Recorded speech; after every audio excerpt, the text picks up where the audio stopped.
M3GAN is a 2022 killer doll film from Blumhouse that stars Allison Williams as a genius roboticist who creates a new robot for children that bonds with them and protects them from harm. As happens in all of these movies, the artificial intelligence becomes uncontrollable and M3GAN starts murdering everyone it perceives a threat to the little girl it's bonded to. Hijinks ensue. Now, I love killer doll movies, unabashedly so. I put Child's Play on a high pedestal along with stuff like Puppet Master. I don't know why, I just do. So I went into this film pretty sure I was going to at least like it. I came out of it thinking it was mostly fine.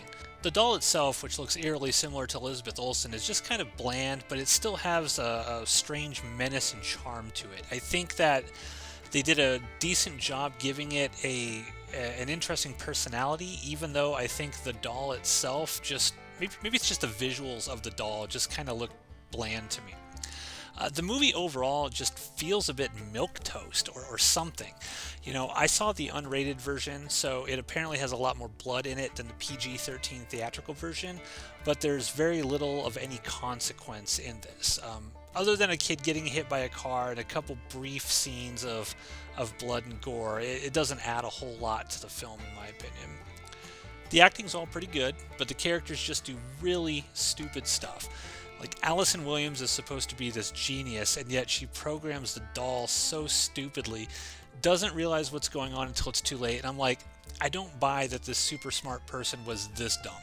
The film does all these things where Allison Williams notices something unusual, and the camera will push into her face all dramatically, and she looks confused or more apt, more deeply concerned about the strange thing that this AI she created without any testing has done.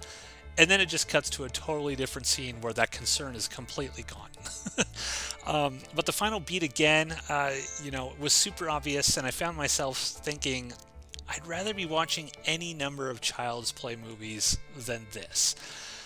The film is shot really well, looks high, it's got that high polish, that high glossy sheen that Blumhouse is known for, so it's generically entertaining.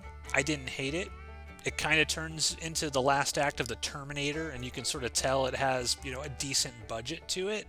M3GAN herself is a pretty threatening personality. It works. They do a lot of cool things where she just kind of like looks over, like her robot eyes will kind of move. Anytime a doll's eyes just moves, like it has knowledge of what you're doing and it's completely still, that always works. It just always works. And they do a lot of good stuff like that in this film. But again, the characters are just dumb. The little girl, she's not good in this role, and I always feel bad for saying that, but I was kind of annoyed by the little girl. And again, it's not her fault, it's the director's fault. The director who sort of told her, hey, this is what I want, but she goes from calm to just crazy, screaming, uncontrollable rage, and the tone, the balance and tone of the performance is all kind of weird. There are so many better killer doll movies out there, and I'm not going to be rushing to my cinema to see the sequel to this movie that they're making. But I can see potential here. I can see them using M3GAN to actually be a really interesting villain. I just feel like they just didn't do enough here for me. So my rating for M3GAN, C-. What did you think? Is this one of the coolest killer doll movies you've ever seen? Did it leave much to be desired? Leave a comment. I'll be sure to respond with my thoughts.